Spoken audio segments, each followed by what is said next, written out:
live. Live. Hi, everyone, and welcome to the Nerdy Up North podcast. It's a nerdy podcast and it's hosted by Northern Nerds. I am one of your hosts, Sam. And I am half dead. Yes, I no, Sorry. So Lee's bloody vape smoke's just like everywhere. blew me away. Hey, what a Gotta put this on start. so that start off. Ooh, it's spooky season, spooky. Woo. But yes, Lee didn't need it. it's like Jane, Silent Bob in this house. But yes, yes, starting off again. So yes, I am the host, Paul, and we are joined by the birthday boy himself, the wonderful, the amazing, the exciting Spider Lee. And to give you a little bit of shot of what Spider Lee's been up to, I'm gonna press play now. So hopefully, and they say that a hero I know me and Sammy won't hear this beautiful singing. Not gonna stand I've heard it enough. I've watched it on repeat. I hold on to the wings wings of of the the eagle. eagle. Watching we all fly away. He's watching us. Oh. They say that a hero I get a little bit carried away. save us. Not gonna Oh, stand hey. here. Oh, it was beautiful. Thank you, Lee, for that.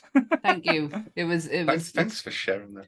But It was great just flicking through me TikTok and then that comes up and I'm like, oh my God. But not just that, because Not it just is that. Lee's birthday today. And how are you feeling for your birthday? Are you enjoying it today, Lee? Yeah, surprisingly, I'm completely sober. I haven't had anything to drink yet. Well, someone's definitely drunk because this guy has been sending you pictures, giving you like all different messages today. And we've got a little message from him today. So hopefully everyone at home can hear this. So I'll go quiet. Happy birthday, Mr. Davis. Happy birthday to you. Happy birthday, Daddy Lee. Happy birthday to you. Now, how the fuck do I get out of this cake? Oh, Sorry, Lee. I give me thighs a good rub there. God. And he is in the chat, so thank you, Mr. Goodwill, for sending that today and giving me so much ammo that I can use. That was so funny. The chat is loving it. Happy birthday, Lee. I've not got a towel anywhere. I'm all moist after that. The moistness is out there, so yes. I'm not going to hey. sing to you because clearly you've had better offers all day, so yes. And like I said, just to say a big thank you to everyone who joined us last week for the 24-hour stream. That shit was emotional, hard experience. Again, I know, like I say, people's already talked about, like Goodwill mentioned it on the Trekking podcast. I am so sorry that we didn't know about YouTube's policy that they don't keep any videos over 12 hours, which they do not have it in their terms and conditions. They don't have it anywhere, which I've tried chasing it up. Apparently, I was sent an article from about 5 or 6 years ago stating this was a change, but yeah. So everything that we did and we were expecting to go back on and like relive, yeah, it was kind of one of them things you had to be there. So it's like, did it happen? Is it real? I think Jake said it perfectly. It's legendary now. It's legendary. It's completely legendary. But thank you to everyone who stuck with us. Thanks to Lee for managing to stay awake the whole 24 hours. Because nobody... Wake up, Lee! Lee. But yes. It was so... Do you know what, though? Lee could have quite easily turned around at one point and said, no, you're all right. I'm just going to stay here. Because we invited him back into the Zoom, and he quite happily joined, even though he knew how tired he was. But he is Nerdy Lee now. He is becoming accustomed to the fame. The camera does love him, as he keeps on giving us so much fucking good content to use. Yes. I don't think he intentionally means to give us that good content. It just oozes out of him. Oh, there's a lot of stuff oozing out of him right now. Well, good. You'll send Goodwill off.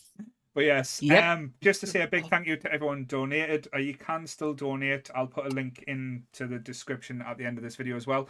As we stand today, and like I said, this is fucking amazing, guys. Like, I can't thank you enough and all the hard work that everyone put in. We are sitting at a total of £1,391. So that was Wow. 231% over our initial target. We do as well have £178.93 in gift aid to be added on to that as well. So, nerds, we done something right. We done the world proud. So everyone that was involved, everyone that watched on, please give yourself a pat on the back. You've made a difference, and you really did there. Did. So thank you guys. So yes. So do you want to do your little bits now, Sammy? Oh, because we're going back to normal, which seems so weird after sitting here for 24 hours. Mhm. Oh, how you's been and what you's been watching? I've had my ass recovered, but that's about it. I mean, hips. Yes. My hips have finally forgiven us. My age certainly caught up with me that night. Lee, how did your body recover after that huge amounts of taurine through the system? Oh God, I don't know. I think I had a couple of cans of Monster the day after that, and then You one fucking day after idiot! that. Are you a sadist or something? Do you just not like yourself? I think my body was on a come down afterwards, so I had to get more. Just It's take like away you the become a withdrawal heroin symptoms. addict. It's like we just have to wean off slowly. Like you had Where's the Just monster? wean myself off. Oh, Lee, you yeah, fucking animal. no. It took me a while to actually like go to sleep. Like I was like I'm still a bit wired, still a bit like up a height, and then I think I was asleep for like 4 hours, and then Ant was like, "Get a McDonald's for tea." I was like, "Yes, we fucking will." Well, I went and popped into Sainsbury's to grab some eggs, and then me sleepy delirium ended up buying about 60 quid's worth of shit stuff that didn't go together. I was like, I'm just hungry. I want everything. And yeah, that was interesting. But yes, the thing I've been watching this week though is The Fall of the House of Usher, which my God, I know a lot of people like had a bit of different views on it, but fair enough for the slow start. This was one of the best ones that I can't remember his name now. The guy who Mike Flanagan. Mike Flanagan has done in my eyes. Like the stories, the characters, it was so well done and interwoven in like aspects of Edgar Allan Poe, which was just done perfectly. But yeah, I thoroughly enjoyed that. I am going to start it tonight. I think I'm going to give it a bash tonight. I know I've been pre-warned. But I'm still gonna give it a go. I'm not missing it because I've completely missed out on Midnight Mass. Yeah. Because I cannot physically bring myself to press play on it. But you said it was just a small portion, so I think I'll start that tonight. Yeah. What about you, Lee? What have you been watching? I'm almost caught up on Star Trek: Strange New Worlds. So I think I've got about 3 episodes left of season 2 now. Which means I'll finish that, and then I'm going to have to go back through Trekking Up North because they reviewed all the episodes from throughout season 2. Because I'm watching it, and it's like, oh, they mentioned that on there, and I want to go back and just see what they said about it because obviously now that I've watched it, I can. You feel like you could be part of the Trekking universe now. Yeah, yeah. Keep up with the Treks. But yes, what about you? Sorry, someone's just put a poll up, and it's blocked my view. I inadvertently watched and finished the new series of Always Sunny in Philadelphia without realizing that it was a very short season, and we plowed through them, and I was like, oh, it's finished. 8 episodes, is it? That's the end. I wasn't used to that, but it was so funny. They did really up their game with the writing on this one from last season. The last episode with Dennis was some of the best. The mental health. The best episode. I've seen in a long time. The mental health day. I'm taking the mental day. And I would get so annoyed with that car as well. That was just crazy. It's the fact that he just kept going, I'm not angry at you, I'm angry at the situation. How many times have we heard that? Sorry, Lee. I was a little bit disappointed because I was expecting Ryan Reynolds to show up, even just in a small role, with him and Rob being like really good friends and business partners now. And there was like rumors going around that he was going to show up as Rob's boyfriend. Oh, he would have been It Alexander. would be perfect. I do think he's going to But pop no. up at some point. I think, like say with the filming of Deadpool, it's probably not going like fitting in well. But I do think Ryan will pop up in Only Sunny at one point. But the only thing that did throw me, and I think we talked about it before when I like mentioned that it started. How old does Dennis look? He looks like he's aged 10 years in this season. I said to Ant, it looks like his Botox has stopped. Like he generally looks like he's not doing Botox anymore because there was no way in God's earth. If you go from the beginning, Dennis has like a normal looking face, and then all of a sudden it's just like everything's straight. Everything is straight, and it just looks like he's stopped doing his Botox. He does. It's Rob McElhaney's face. He looks so. I don't know. I don't know if it's because he doesn't have his beard anymore. But he's got such a child's face. He's like got a man-child face. Yeah. And it looked the episode with the nuts though. I kept going, Anth, what's wrong with his face? Oh, bless. Sorry, it was a good series. It's just it caught us off guard with how short it was. Yeah. Because I was expecting it to be a bit longer, but then you got to think of like Well, the last season was quite the last season was quite short as well because when they went to Ireland, that was quite like it felt like it was just getting going and it ended. But I think that's what we're going to get going forward with that because what we're in 15 seasons now. But they've been renewed for another 4. So maybe that's the deal. Yeah, we'll keep doing it, but on shorter lengths because they do have other shit going on in their lives, and they also do the podcast that accompanying it now. Yeah. And they're back on the road again. They just did their first live show the other day after the writers' strike. And the whole audience did the Golden Thunder speech with the Jeep. Yeah. When he started, so it's Glenn, what's his face, in front of the whole audience while he's saying it and the audience is saying it back to him. God. This is not a beginner car, this is a finisher car. So love it. Great. The other things I've been watching, I did watch the new Haunted Mansion. Was it good? It's fun. It's really good. It's a different take on the story. I thought they were just going to do like the same story over, but they kind of changed it around a little bit and made it more about the ride, about the ghosts following you home. So if you step inside the mansion, the ghosts follow you. So everyone's kind of living in the mansion, and there's this big Jared Leto monster's the big bad, and it's really strange and weird, but it's not Jared Leto, so it's that was interesting. But I did watch I've forgotten what it's called now. I think it was the Devil on Trial documentary that's just came out on Netflix. I watched that today. It's basically, the Conjuring 3 story, The Devil Made Me Do It. It's basically the true story behind that and how the Warrens kind of took advantage of it and made money off it type thing. So what's that one called? The Devil? The Devil on Trial. Right. I think I might watch that because I've been kind of avoiding Netflix documentaries recently. I think there's far. We were talking before about serial killer documentaries, and they're just everything's just too over exaggerated now. And I'm like, should I be really watching these? Like these are like true events, and is it not getting a bit more gory now and stuff like that? Yeah, and I didn't realize that was one of them. There's another one on Netflix as well that's just started. I don't think it's just started, but I think it's just been added to Netflix. Bodies with Stephen Graham. It's not a documentary, but it is a TV show. It's basically it's set in different time zones where they've got I don't know. It's going to fuck with your head a lot of. It's like four different timelines, 4 different detectives, 1 murder. That's how I read it, and I was like, yeah, count me in on that one. I'll sit for that one. But I'm getting a bit sick of they've brought in. I don't know if it's new. Anne said it just been added to Netflix, so it wasn't new. But the Maxine Carr one.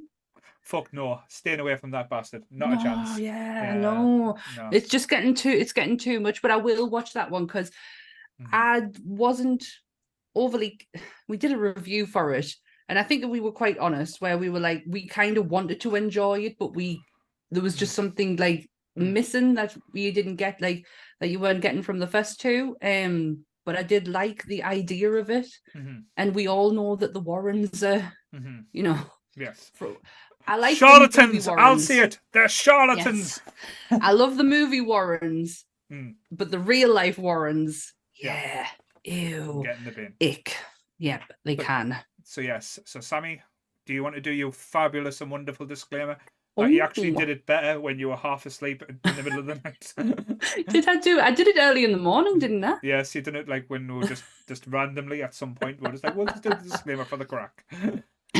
Fill a gap, Sam.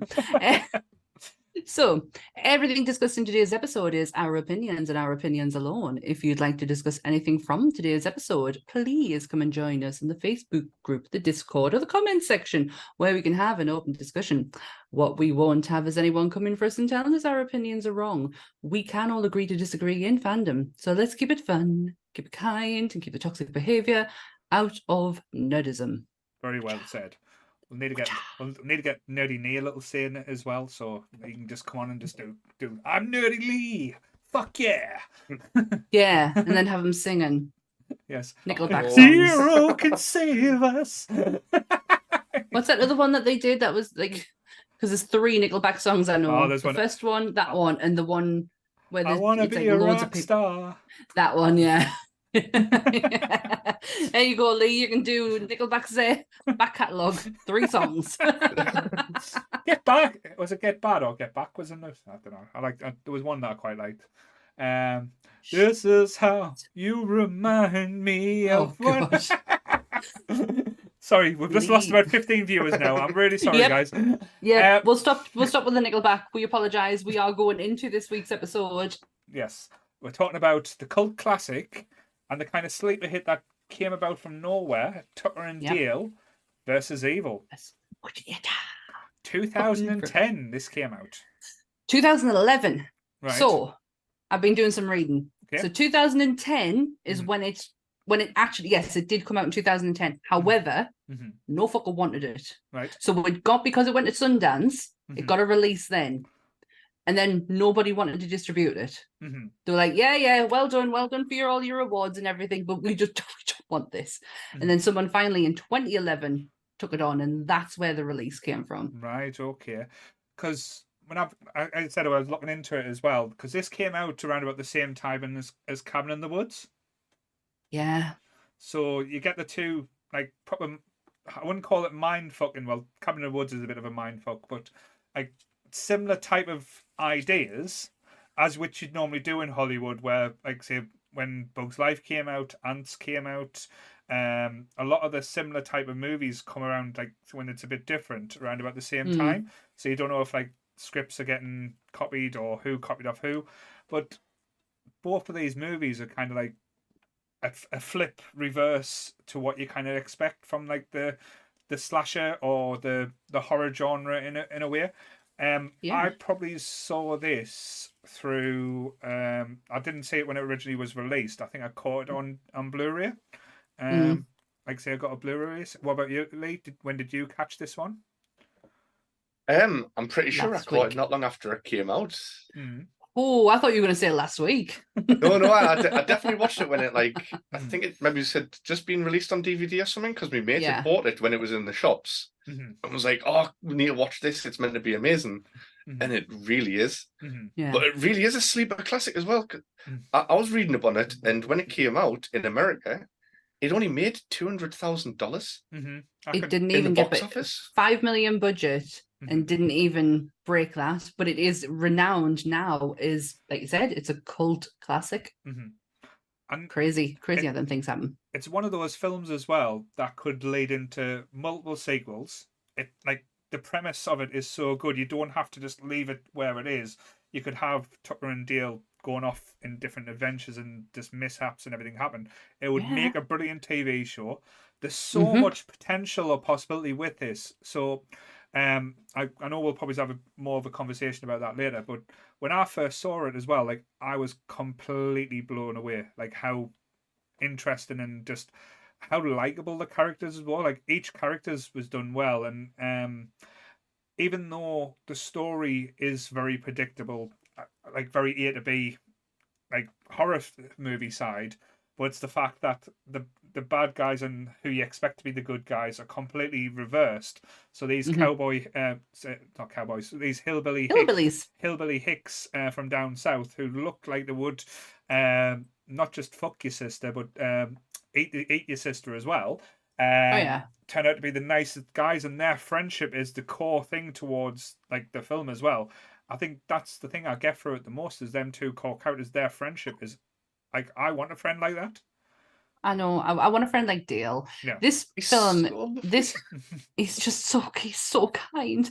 This film takes stereotypes and flips it on its head in every aspect. So you've not just got hillbillies versus the college kids. You've also got the fact that Dale, who would be looked at as a sidekick to Tucker, is actually the main star.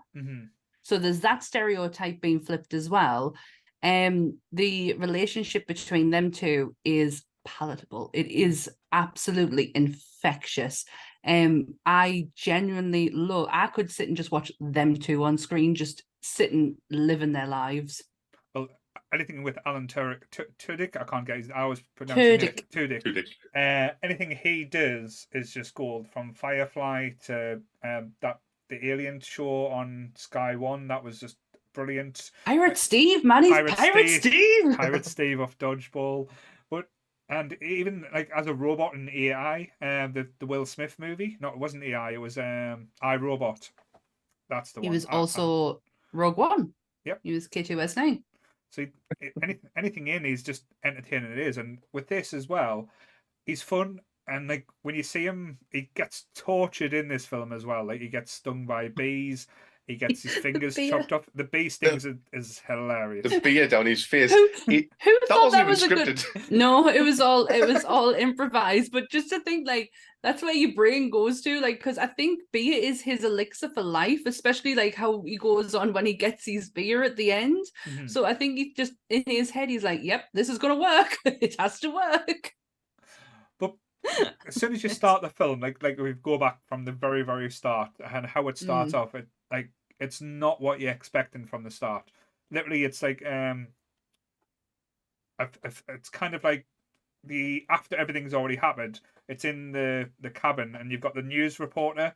It's saying something's fishy, something's not quite right, and you see the crazed person with half a face whacking them about with a metal rod.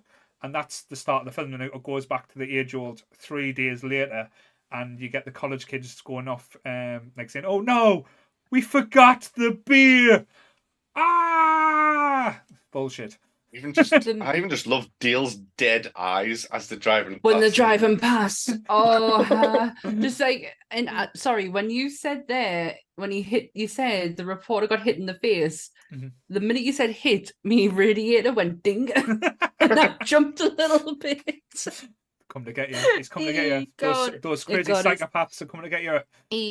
I love the aesthetic of them too, though. They are, because the director said that he's very inspired by Texas Chainsaw, Hills Have Eyes, even like Deliverance, because like the aesthetic, the look of it.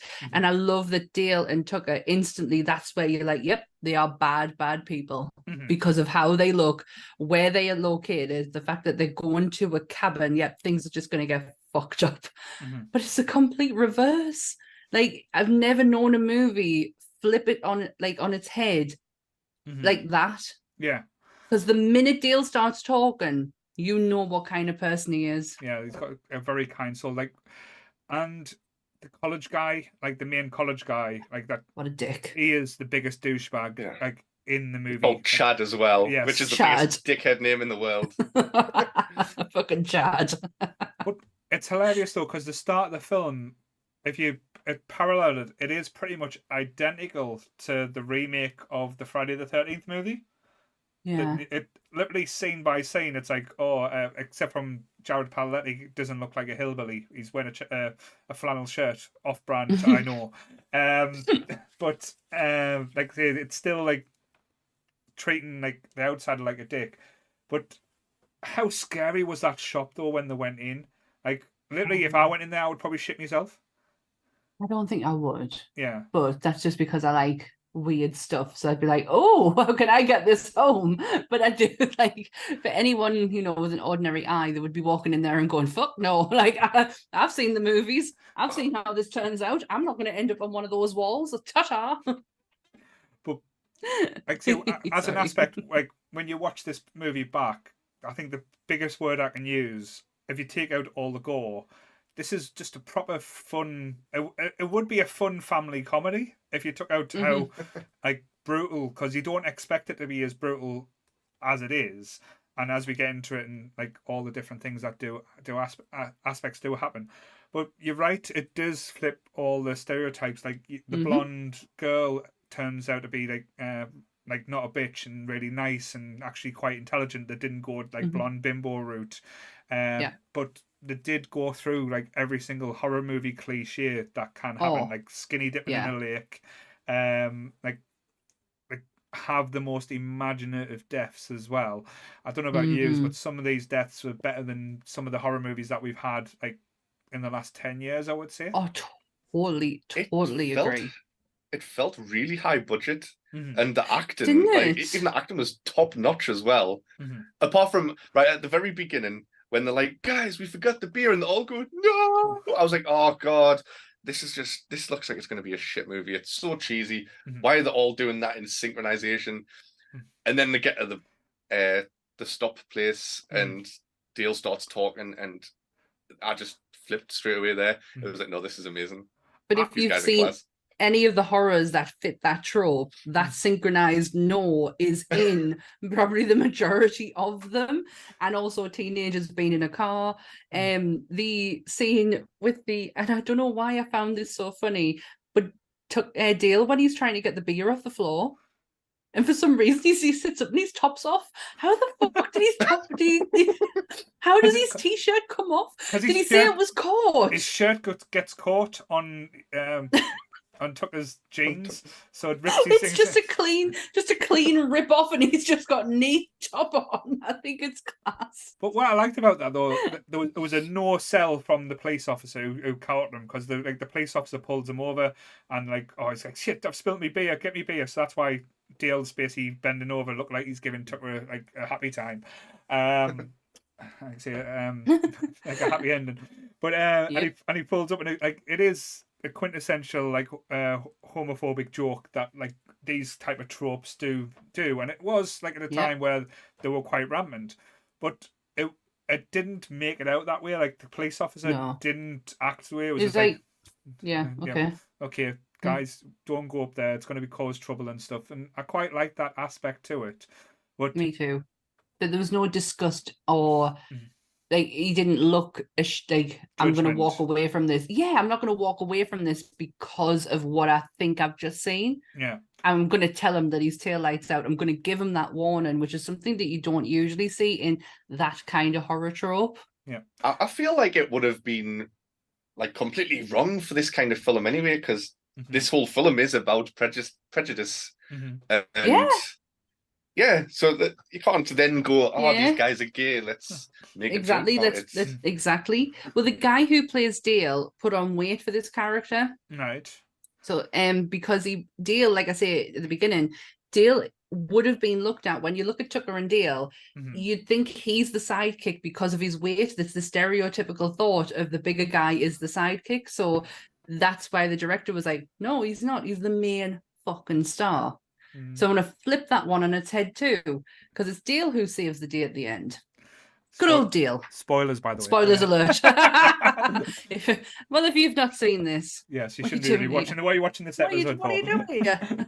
But yeah, but like there's so many little like hints or little funny bits like foreshadowing as well, like in aspects like, but like the start, as Lee said, sets the tone with like when you meet the characters, and the fact that they look the way they do, and like Tucker eggs on Dale to go and talk to the hot college girl, and he goes, okay, that's fine, just all you have to do is act confident and laugh, and he walks over with a fucking sigh, like full grim reaper, like looking creepy. I can see Lee when he acted out.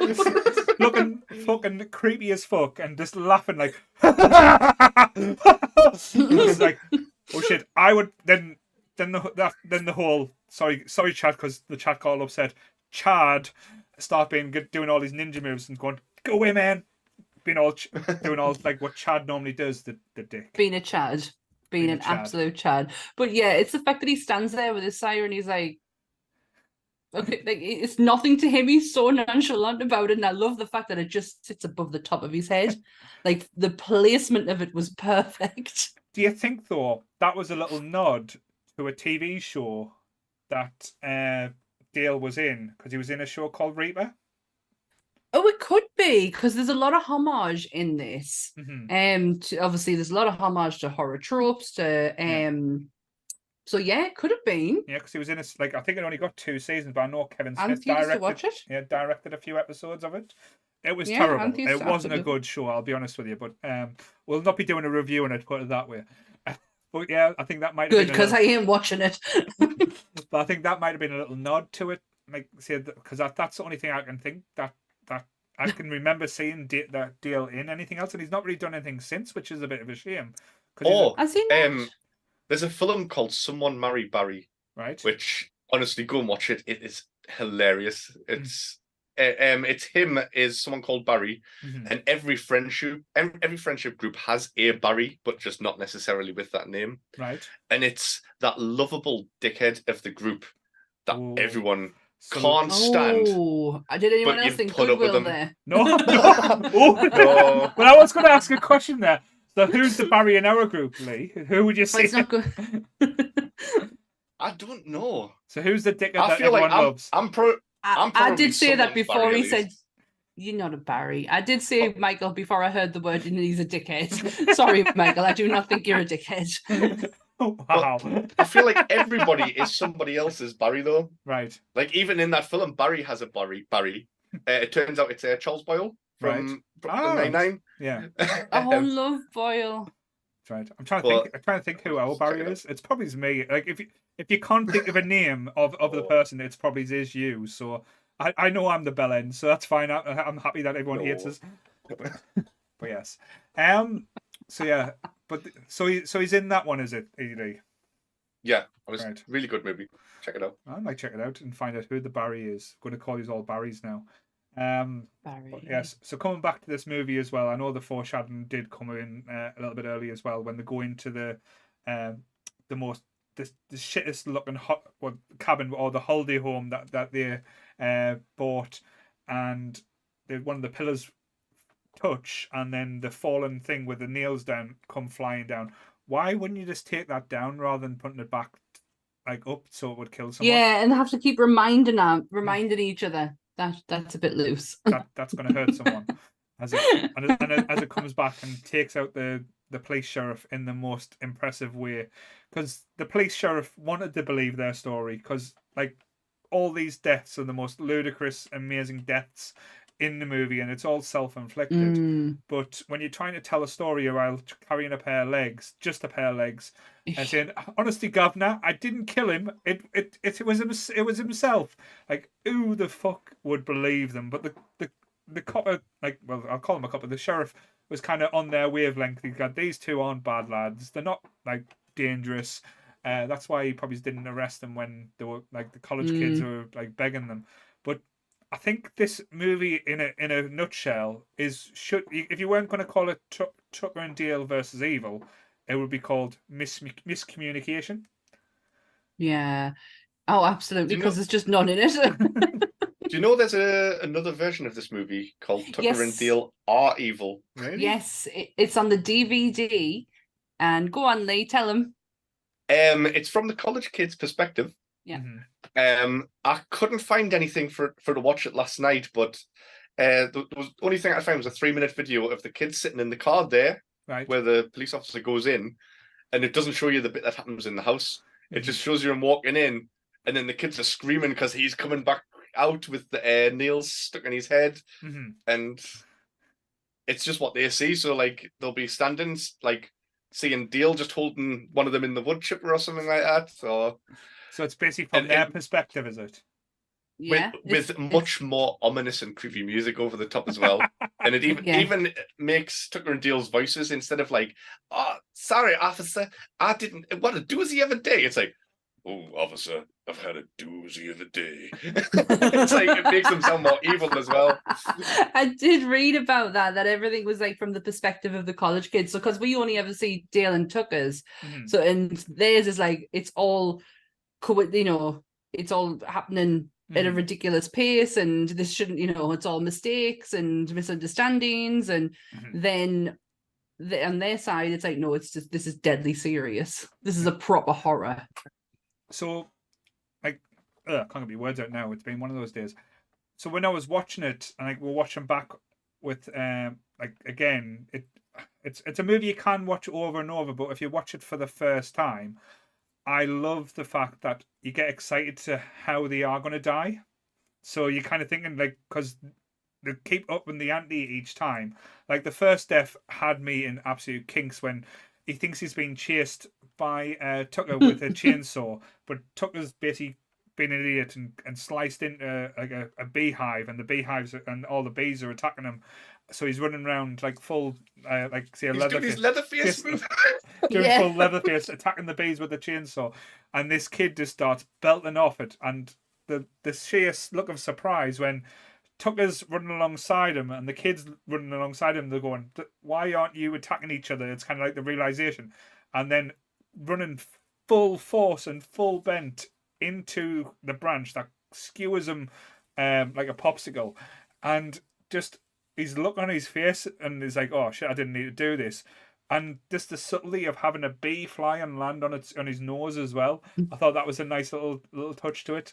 But on all the deaths that we got, which one would you say was your favourite? That No. had me creased so much. I love the wood chipper. Yes. I still love the wood chipper one, and it's probably more for Alan Tudyk's response than anything else. For his reaction. Yeah, for his actual reaction to it. But the chainsaw swirling around is all improvised. That was him doing his best. Texas, you got that definitely from Texas Chainsaw, but that was all improvised as well from him.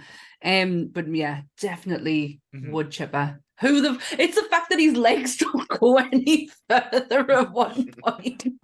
And hey, for a budget that they had, the makeup on him when they pulled them legs out, the actual because it didn't get past the rib cage, and the actual detail that was in that rib cage down to the belt was unreal. Like for the budget that they ended up having. So yeah, wood chipper. After they pull him out though as well, and he's on top of Dale, and he's like, get him off! And he pulls him off so that the torso bit goes over his face. It's like, no, not that way. If you I like to think in depth in these situations. Don't know why. Why? Just a bit wrong in that case. If you had someone that jumped face first into a wood chipper, would you keep hold of the legs and try and pull them out, or would you just give up and just walk away? Just give up. I would literally just stand there and be like, "There's not." After a few seconds, might just go, "Yeah, there's nothing. Can't do fuck all here." But he keeps a hold of them legs. I don't know if it would have been funnier if the legs snapped off and they're in his hands as he falls down. Some kind of puppetry type thing. You've got to give it to him. He kept on trying to save him, even though the face and everything was gone. I don't know how reconstruction surgery works, but there was no way of coming back from that. Not head first. No. Definitely not head first. Maybe legs first. Yeah. Maybe it might not have been as bad if it was legs first, but it's just the way he goes in as well. He literally dives into it arms first. But yeah, some of the other deaths as well, when they're making the young lass, I can't remember her name now. I'm trying to think of her name. What was she called? Ali? Alison, was it? Ali. Making a dig her own grave. And the poor lass, the amount of concussion she would have had after, the amount of time she got smashed over the head with either a shovel or falling off the rocks. I'm still surprised she survived falling off the rocks. So that's a killer from the start. But she still survives and looks pretty. But after they've finished digging the shithole, and that kid running, tripping, and then skewering himself again in the hole and lying on top of Dale in the hole is just how fucked up, how unlucky can you be? I know. It's Dale's face though, because he's just lying there and he's like slow. It's how slow he goes down that pole before he hits the bottom, and Dale's just like kind of screaming. But yeah, that poor girl in her head. But even getting her out the water, that's another horror trope. How they dragged her out by her arms and pulls her in. Like, even that's another kind of horror trope. It's the fucking detail in this movie.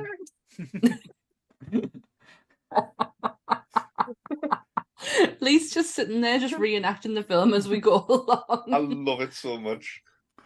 But I was generally shocked because me and Lee are on the same what's the word I'm looking for? Like wavelength when it comes to movies. It's kind of like saying fuck off. Pick a mix. Have we actually seen anything? Yeah. So I was quite not that I should be, but I was quite shocked that you had seen this and when it came out too. This was mine and Bex's first ever film we watched together, and we've been together for like 13 years, I think. Now, tell the truth. Bex isn't watching. She might be, but she's not watching. Did you actually watch the movie, Lee, or did you get down to some business? I mean, she says that she remembers watching this, so I think we must have watched it. You didn't pull any moves. Mine and Ant's was Spider-Man 3. Our first and only date 17 years ago was Spider-Man 3. Well, we'll get Lee to dress up as Spider-Man. You can reenact it. Oh, there you go. We've got 20 years coming up in a few years' time. The hero can save us. Sorry, we said we'll leave Chad alone. Do you know what? I've only just realised. Sorry, I can't talk today. I've only just realised that the main character, the main douchebag's Chad, and then there's Chad from Nickelback. What a coincidence. But yes, sorry, Tucker and Dale the movie. So yes, the only thing again, because you always like when you're watching these type of horror movies as well, because you end up screaming at the screen to do the right thing, or you're doing stupid things. I don't think they do anything overly stupid like the college kids do, because they're fucking idiots. But like mostly like everything that Tucker and Dale do are quite sensible, like the way they kind of plan things out. And their rationale towards things as well made sense in my head. Like I actually thought oh shit, I would probably, because Dale goes, oh, we'll need to phone the police, we'll get the thing, and Tucker goes, are you kidding us? We'll get the police out and there's all these dead college kids running around. They're going to take one look at us and we're just going to get locked up. I would have to say mentality, because how can you explain away like the fucked up situation that's happening? How can you explain legs and a wood chipper? Yep. I don't know where that conversation starts or how you even have it. So let's play it out here. There. So okay. So Sammy and Lee, you can be Tucker and Dale. Who wants to be? We'll make Sammy. You can be Tucker and okay. Lee's Dale. Okay. I'll be the police officer. Hey guys, what's going on here? Well, officer, you'll find that there you go. That's as far as I get. How the hell are you meant to say? You're arrested. You're going to get cornholed. Go on then, Lee. What would you say? They do already come up with the only reasonable response of these kids just showed up and started killing them all over that property. I love when Alan Tudyk does that voice. We have had a doozy of a day. But yes, that needs to be the title of this episode. We have had a doozy of a day. Yes. I absolutely love the dog in this as well. Like the dog is so adorable. Like Jangus. Yeah, and I actually did get quite sad when Chad, being a dick, puts a gun towards the dog's head. I actually did get quite angry in part of the film. I wasn't nervous though. Because of how this movie has flipped everything on its head. I'm like, that dog nothing's happened to that dog. No. That dog's going to be totally fine, because otherwise I would not be watching. But even Chad has no redeemable quality whatsoever. No. Like none whatsoever, from his facial expressions to the way he talks, to the way he's like with Ali. He's like, what did he say to her? So creepy. Isn't it? He was like, he's like, we're cut from a different cloth, you and I. we're better than all. We are better than everyone else.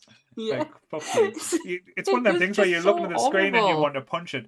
But how did you feel when they give him the Freddy Krueger backstory? I liked it Mm-hmm. because again, it just falls into the horror element of it. Yeah. The fact that they give a kind of bit of an explanation to it all. Right. So the fact that, like you say, his mum was in essence taken advantage of. Well, we don't know the full backstory. It's implied. I just don't want to say the R word, basically. Yeah, that's not. Taken advantage of, and like I said, his grandmother lied to him, but he was basically born from a hillbilly murdering maniac. So I thought they were going, "You're a hillbilly too." you're one of us. So please don't kill us. It's like the means something. I just love the fact that that's his kryptonite is to know that he's a fucking hillbilly. But they give him, like I say, Michael Myers almost survival ratio. Like he was in the cabin when, like I say, they were sitting down and Ali was doing all of her psychiatry shit that was kind of working. But then you get the idiot come running in with the weed blower that takes out the young lass's face in the most brutal way. And then he gets set on fire. And then, like say, the blonde cheerleader stripper, let's be honest, that's the life we're going to go into. Basically starts smoking, and then for some reason the cabin then blows up with the crazy hillbilly still in there. And he fucking survives it. Half his face is burnt off, and he's just went full crazed. But then that is full on horror iconism right there. When you can get up and walk away from a fire and still be ready to fucking fight, that is like the borderline of where horror icons lie in. So maybe Chad could fall under that category. He's the new. It could be the new Jason. It's like Friday the 13th. Jason. It could be Saturday the 14th is Chad's day. Yeah. There you go. But the day of Chad. He is one of the biggest dickheads in any film that I've watched. But I do feel like he does personify a lot of what people think they could be like in one of these situations. Like, oh yeah. Like he picks up the axe and he's like, "Let's go and get them." I've watched like any horror film I've watched. I've been like, "Why don't you? It's just a normal person. Pick up that axe and hit him with it." And he's like, "Let's get the axe and go and kill them with it." It's like that is the correct plan to go with. It is. I mean, I feel like I would die if I did that. Oh yeah, probably. I'd end up swinging it and like hitting like me back or something. That would just be me. But you say like he's the most annoying person on screen. Have you seen the Babadook? No. Because the kid on that is even worse. And that's saying something. Yeah. But yeah, Chad's a dick. Then, like I say, we'll go to like more horror movie tropes as well. Like you've got the heroes, like, oh yeah, we're going to make the big getaway, driving away from like the big explosion, and taking eyes off the road and driving head first into a fucking tree. And they did that, and I was like, okay, I'm okay with this. But in all good horror movies, especially of a certain time, you've got to take them to a wood mill. There's got to be a good old wood mill where there's got to be a damsel in distress and the big final fight. Now, again, with this film, there's very few negatives or bad things I can say about it, but I was a bit flat on the final fight. Go on. No, I was going to say it didn't live up to expectations of what's been going on throughout, I think. See, I think it did. I love the fact that when he throws something at the rope, it pings off, and he's shocked at himself, like, oh shit, yeah, that worked. Oh. Like, there is so much brilliant comedy timing towards the end of this movie. The girl with a cigarette, especially when he's like, oh, we should have really moved all that explosives before now. But it's when she can see what's going on around her. She can see the fact everything's going to blow up, and she still takes that draw. And she still enjoys it. That is just pure brilliance, timing-wise in comedy. Also, Dale does an amazing one at the end of the fight scene when the doors are open and he just shuts them. And walks away. It's just that shut. No, it's just them tiny again with this movie, tiny little details. It's funny though you said that about the girl taking a drag, because I'm gonna take it overboard here now. it's going back to Mallrats all over again when Brody's telling the story about his uncle and the flight. Like say how like the turbulence kicking, they think they're all going to crash, so all of them whip out the junk and start whapping one off because they think they're going to die, so they want to have at least one nice thing happen to them before they die. So in essence, it's like she's taking the last drag before, and like at least gives her body that little bit of enjoyment before she gets blown up. So it could be that type of element to it. But did they come? So this, God damn it! There's some things you just don't even talk about. I'll be the Bill Hicks of this episode, or Gil even. Yes, Gil Hicks. Gil Hicks. Damn it, Gil. Yeah, we need to do another Mallrats. The final fight is amazing, but I think it's the very end bit. It's like, imagine watching Halloween and it's like, Michael Myers is an unstoppable force. He can only be stopped by chamomile tea. It would just ruin it. Yeah. Which I think that was a bit of a letdown for how the kids got defeated. I know, but I don't you think that's genius, the deal, because like he always says he remembers the weird stuff, and the fact that he knew that he was asthmatic, he knows what's in chamomile tea, and he was like, 2 and 2 together, he'll be all right once he gets his inhaler. Like I love that aspect of it. I think it was very clever. Yeah. Just imagine if like Freddy Krueger and them could be taken out with fucking chamomile tea. I'd be all right. I'm got like shitloads. I think I'm on the same wavelength because Lee is a little bit as well, because all the way through the movie, all these kids have took themselves out. So I would have loved it if, like, say, Chad done something in Chad ways, and his fuck up took himself out. I think that would have been more in keeping with the storylines that we got. I know him falling out that like the window, and we had the whole Michael Myers-esque where they all look down and he's like lying there on the thing. I was half expecting him to pan away and go back and for him to be disappeared. Just get up and walk off. Like, but we see it. Yeah. Well, actually, does the news reporter not say at the end that they're still looking for the person who's behind the murderers? Yeah. I generally think that maybe this is a character they wanted to keep open. Maybe this is something that they did just want to keep in their wheelhouse, because maybe the writer was thinking.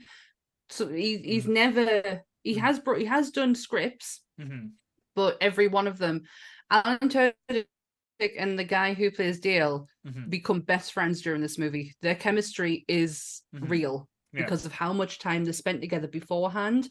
And they've both said, really happy to do a sequel, really happy to do more with this, but it has to be the right script, and everything they've been handed, they've not liked. So there's obviously some things that have been in the works, and I think they wanted to keep Chad as we'll just keep him in the wheelhouse. Maybe we could use him again. Yeah, no, definitely. Well, like the start of the film gives that away, because the start of the film, Chad's still alive. He's still hiding out in that burnt out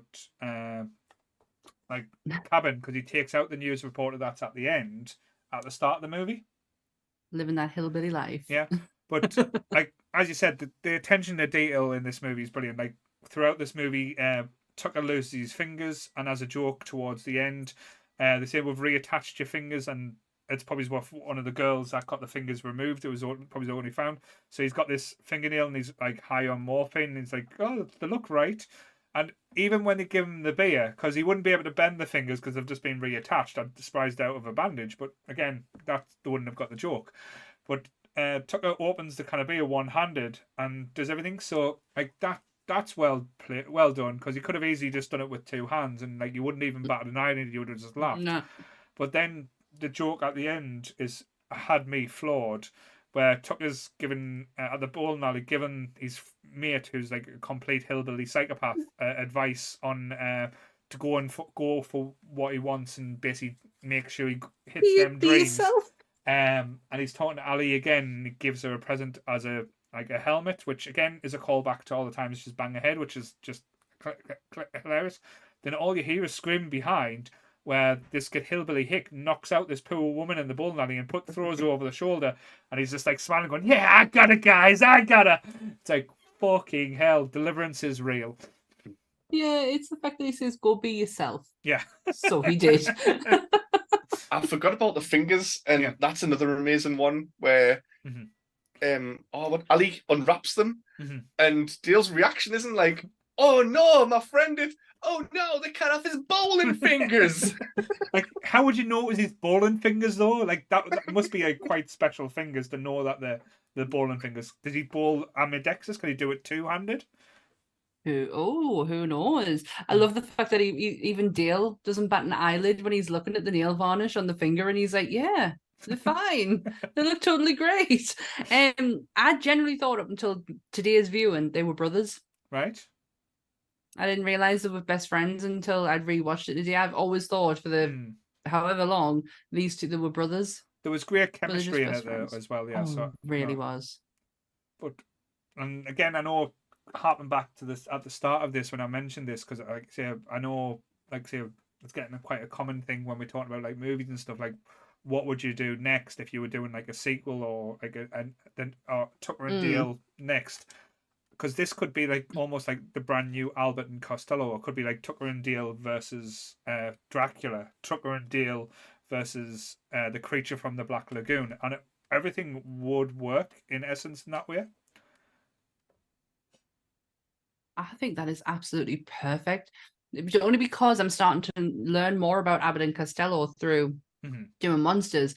These two fit that so well. This whole genre of what they've created is it's because it's a different style of horror. Yeah. Like Cabin in the Woods was a different style of horror. It kind of like it wasn't taking the piss. In a way, it was more paying homage, and this does the same, but in a different aspect. It flips everything of what you believe horror to be and changes it completely. And I think it would work perfectly with like Tucker and Dale versus the Wolfman, like him fucking Larry. That'd be absolutely class. Lurky Larry, man, I do love that idea of it. But did anyone else? I mean, I know Evil Dead is a main theme throughout this, but at the end with the chainsaw, did anyone else see Ash in Chad, especially with like the denim, the shirt, the chainsaw in his hand? Yeah. Original Evil Dead, yes. Yeah. Yes. I think everyone. I think it was riffing on like all different types of horror and stuff. And you mentioned it before about Cabin in the Woods. With this coming out around about the same time, because I think Cabin in the Woods like had a better budget and like let's be honest, like Tucker and Dale is a cult, like funny and stuff, but Cabin in the Woods, the story and like the way it's told is a little bit done high market, if that makes sense. And that's not me shitting on Tucker and Dale, but with them coming out at the same time, there's always going to be, if we're around about the same themes, one always does better than the other, and this probably is why Tucker and Dale did go under the radar for as much. Totally agree. Because Cabin in the Woods is money behind it. You can see it, runs through it, and all the way through it. And it came out a year after Thor as well, so they had the Helmsworth factor in there as well. If they do a sequel, they should still keep it low budget and do like found footage and just have that they're like trying to make a documentary about what happened on that night. And they're going through the woods, and then I don't know, something happens, like they find the voodoo things from the Blair Witch or something similar to that, and have it like some kind of mysterious, like, so it's like a cursed ghost wood type kind of thing. Yeah. I like that. Why don't we just do it? we'll cast used to as Tucker and Dale anyway, so we'll just get you some flannel shirts. I think he does a really good Tucker. Like you do. Right. Well, the found footage Tucker and Dale movie would be epic. We'll get Chris to be the hillbilly because he's from New York and he's only small as well, so he looks like a character from Wrong Turn. So we'll get away with that. Even when they go into the cabin for the first time, when they go to their holiday home, I love the fact that they're so excited for their holiday home.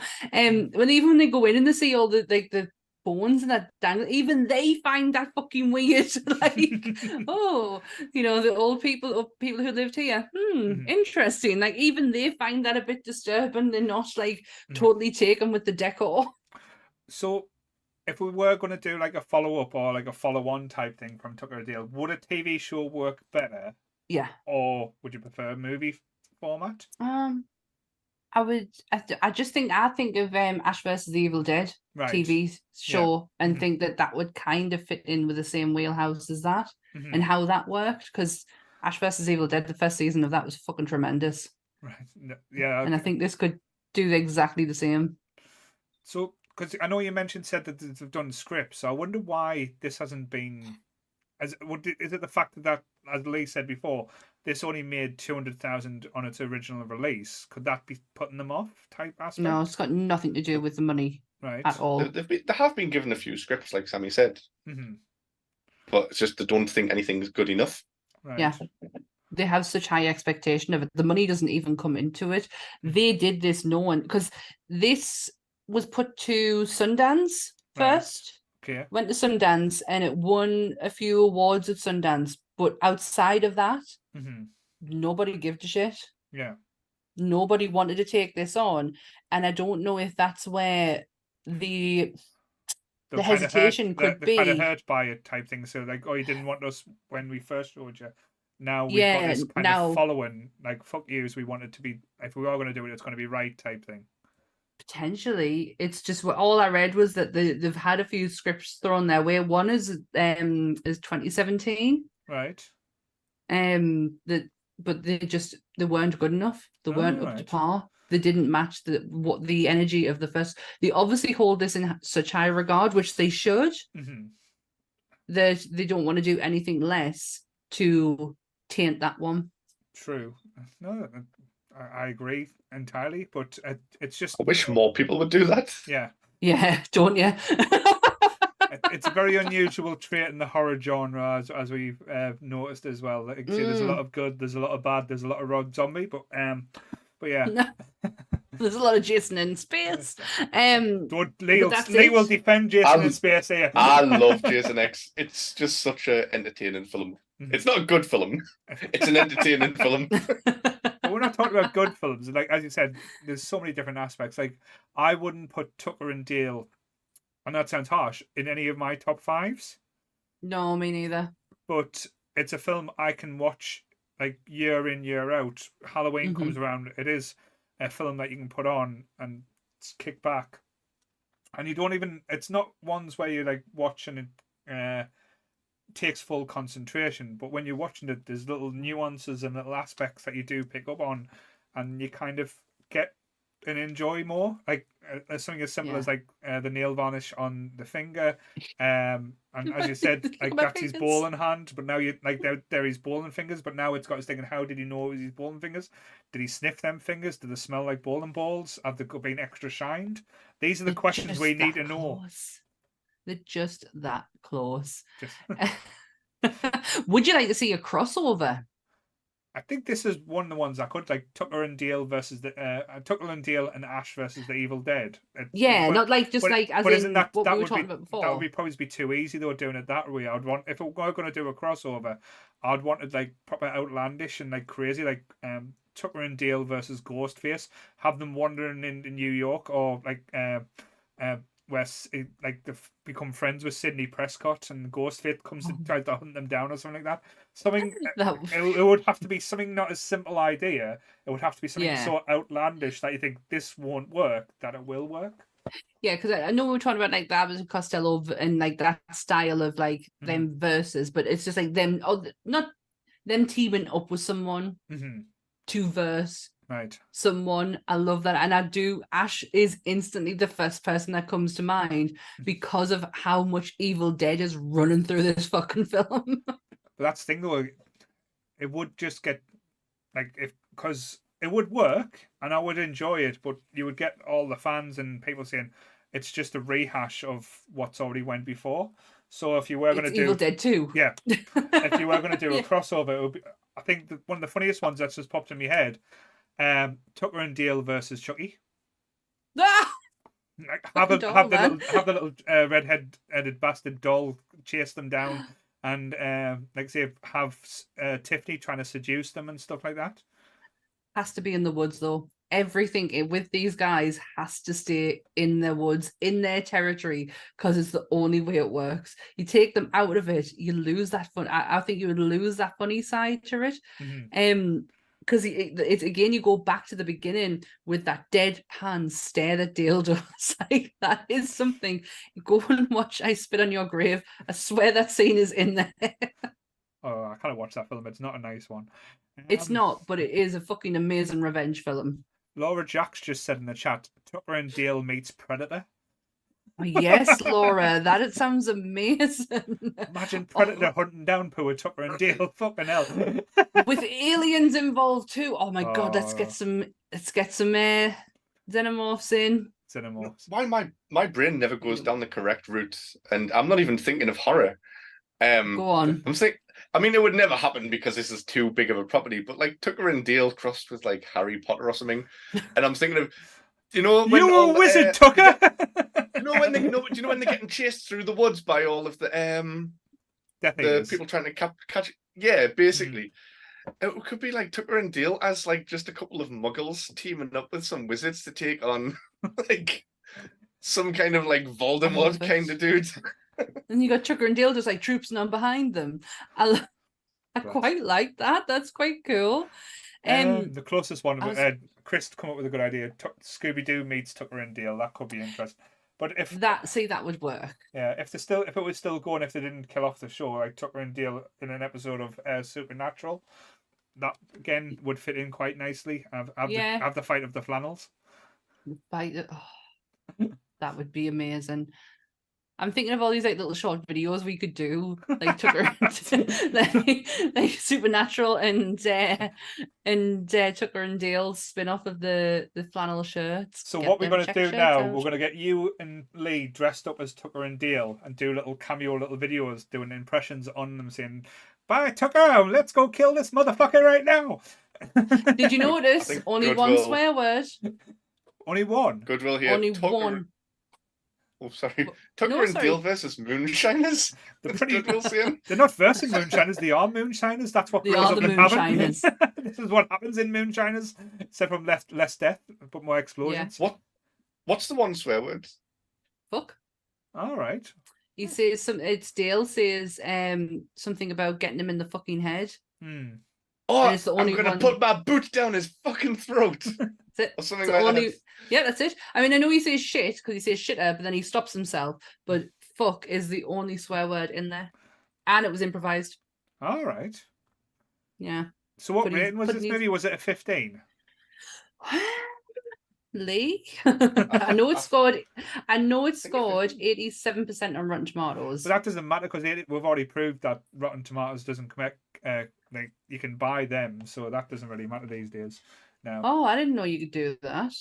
I based my whole movie experience on. I'm only joking. It was only an hour and a half long as well. It is a short movie. Like you can. Like 90-minute movie, as Kevin Smith says, if you can't do a story in 90 minutes, it's not worth telling. R rated. Rated R? So probably an 18 over here then, so possibly. Can kids watch Tucker and Dale? Language is strong and includes F word and shit word once. Fucking once. To be fair though, if a kid watches this, the nightmares of the little things. Well, I say little things when he jumps headfirst into the. I can't remember the word for it now. When he gets eaten by the mulch thing that's. He just ends up his legs. Like if you saw that, the kid's gonna be fucked up for a long time. Yeah. But yes. So, like I say, I know we've talked about like a little bit. So, what rating would you give this movie, Lee? What do you think I'm going to give it? Go on, give it. Lee, the man who doesn't like to go 5. below 5. 5. I mean, I think I gave the last thing we watched a 4, possibly. Yes. Well, no, 5. We watched? 5 for this. It was a long time What was ago. that thing we watched? I can't remember anything before the 24-hour stream.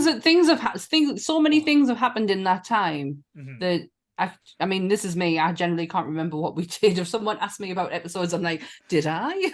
As we found out when we done the quiz, like during the 24-hour stream, that everyone sucked at. Oh, I mean, I got my questions right. So Apart from the monsters episodes, and it's only because I've pre-recorded about 5 episodes. So in my head, I'm ahead. I'm living in the future, not the past. Oh, she's above us all. She's above us all. So Lee's giving it a 5. What would you give it out of 5? I'd definitely say a 5, a solid 5. It gives you everything you want in a horror movie, but the other way around. Yeah. It's like as I said before, it's not the best movie out there, but it's very hard to knock the movie down for anything from what it is. It knows exactly what it is, and it's entertaining. So yeah, I can't say anything other than a 5 for it, just because there's nothing I would change. Literally, you could go through it with, like, say, and it knows exactly what it is, and it doesn't try and take itself too seriously. And the best thing about it, though, as well, it doesn't treat the audience like idiots. No. And it doesn't dumb it down or make things a bit stupid for people as well. I totally agree. You don't come out of this thinking, like, were they taking the piss? Like, oh, look at them taking the piss out of horror. Like, who the fuck do they think they are? Like, no, fucking do it. Like, because that was the genius way that they did it by reversing everything around was fucking hilarious. And I do really think if this hadn't come out the same time as A Cabin in the Woods, it would have got a bigger reception. And again, this might be me blowing smoke up its arse as well. This would have been put in the same category as Scream, as reinventing the genre. Because Scream come out and did take the piss away in about how slasher movies were made, far be it on a more serious note. But this did the same thing. It came out and took the piss out of, like, The Cabin and, like, the whole like backward hillbillies type sort, like The Hills of Eyes, Wrong Turn. This movie, like, and like Evil Dead, did basically turn everything like that on its face and made almost like a comedy horror. So I do think, unfortunately, because we got Cabin in the Woods as well. Yeah. If this came out even a year before, or 2 years before, or a few years after, this would have been held on a much higher regard than it probably did at this time. I know it's starting to get now a lot more following, and I know when we announced we were doing this episode, a lot of people got excited on the Facebook page, a lot of people got excited on Instagram as well. It was quite refreshing to know that this film has a lot of love out there. It absolutely. It's one of those that just, like you said earlier, you'll always put it on. Yeah. You'll at least watch it once a year, guaranteed. And it's so easy watching. It's not overcomplicated. The story flows from A to B. There were 2 movies, for all that these influence was Texas Chainsaw and Hills Have Eyes, 2 movies that run concurrently through this one. Evil Dead's one and Wrong Turn was the other. So they run concurrently through the movie the whole time.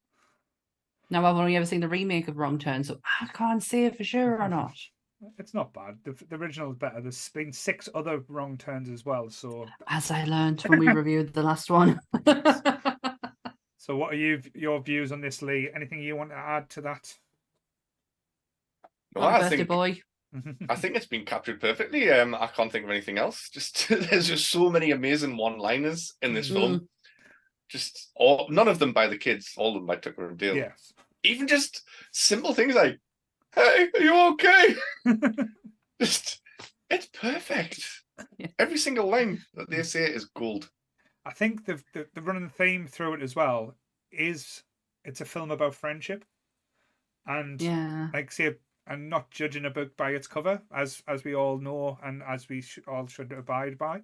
Because we've all been judged and we've all been looked at in ways and thought might not be worth much and stuff like that. And everyone's proved themselves in certain things. Not many people's done a 24-hour stream like us guys, like even Lee falling asleep. And there's a video of him falling asleep on there as well. So you want to check that out. Yeah, he didn't even get away from that. Like, it's still out there. It's always out there. At least no one's going to be able to see me having a meltdown come 7, 8 o'clock in the morning. At least I think that's gone. I think me falling asleep's already overshadowed by the amazing Jake in his Sonic outfit. It's the scariest thing ever. I tell you what, if you want to watch a fucking horror movie, that's a fucking horror movie right there. But it was the best thing. It was before we went on to do that section. Paul had gone to the toilet and Jake literally whispered into his microphone, Sammy, I've got a surprise for you. And I was like, so I'm like sitting there waiting to see what's about to happen. And then, fuck me, it was worth it. I've watched that video, just the opening bit, for about 10 times now, probably more. I say it in my sleep for you. Oh, it's brilliant. now they're suggesting a bowling night. No, I'm too competitive. I'll end up hitting one of you. It's not. I will end up hurting one of you. The last time I went bowling, I flung it behind us. I'm not good. I'm not good. None bowling. So yeah, it could be like what's it? Who been frame type of like thing if we do record it. But yes, you just know the Big Lebowski quotes will be coming out all the time. So yes, so I know it's not a long episode tonight, so I'm sorry, guys. Like I say, this is the recovery episode after like the long one last week. But we're still not over it. You had to be there, man. It was like being at NAM. You don't know, guy. But yeah, so the next episode is another cult classic, where the wonderful Sam and Dan are reviewing. Oh, me. I was like, who are you talking about? It's me. I'm on the ball, guys. It's fine. It's okay.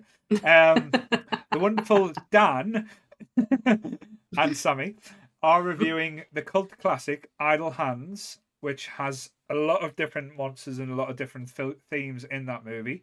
It stars Devon Sawyer, like I say, after Casper. It was after Casper, yes. Very much after Casper. Yes. A very different performance.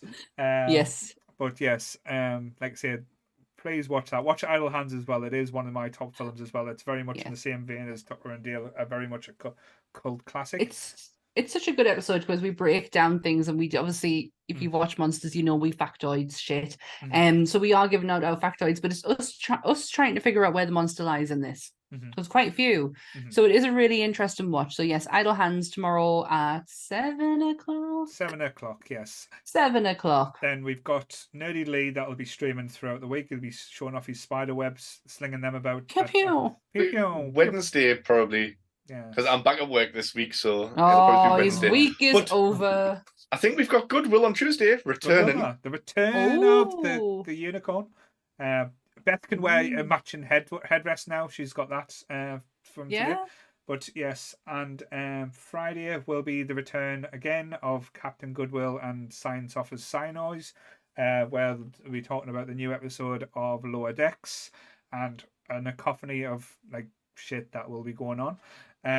Then we've got two very special episodes coming up, with it being our spooky Halloween special. We've got the amazing Peaches and Scream joining us. We've got the Phoenix Spider joining us again, and we've got the other Peach, Sarah, joining us, and we have Sonia for our spooky ghost talk. And we've been doing this now for 3 years. I'll get the spooky little atmosphere kicking in there. Ooh, yeah. This is it's becoming an annual tradition now where we do spooky stories at our last episode of the spooky season.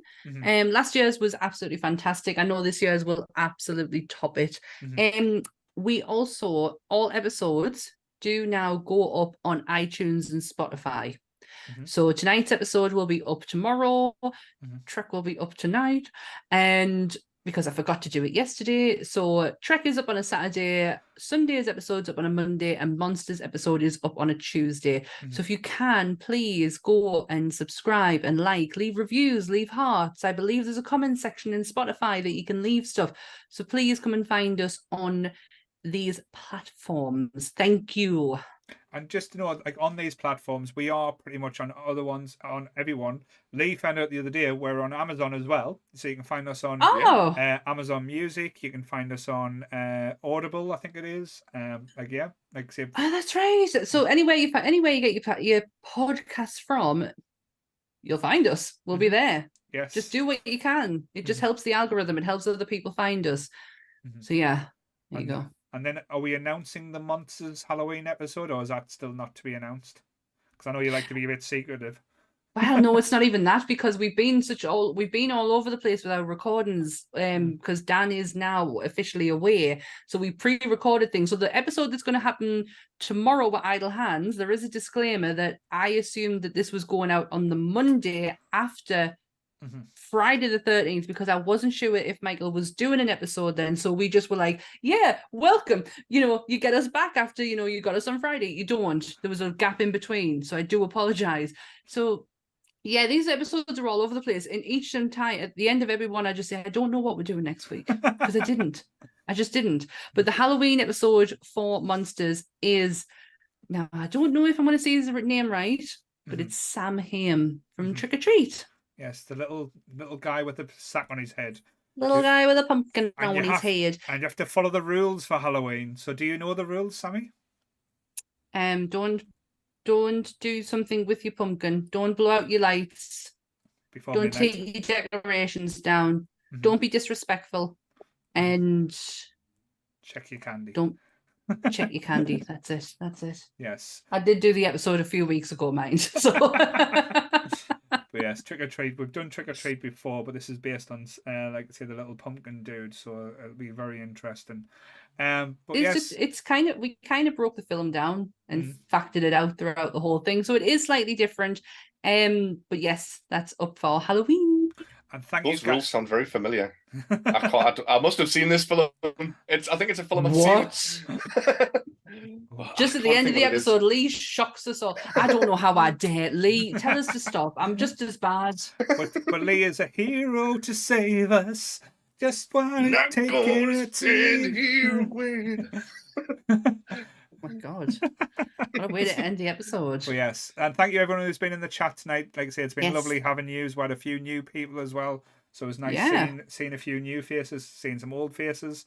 But yes, so same bat time, same bat channel. Stay nerdy, everyone. Bye. Bye. Bye.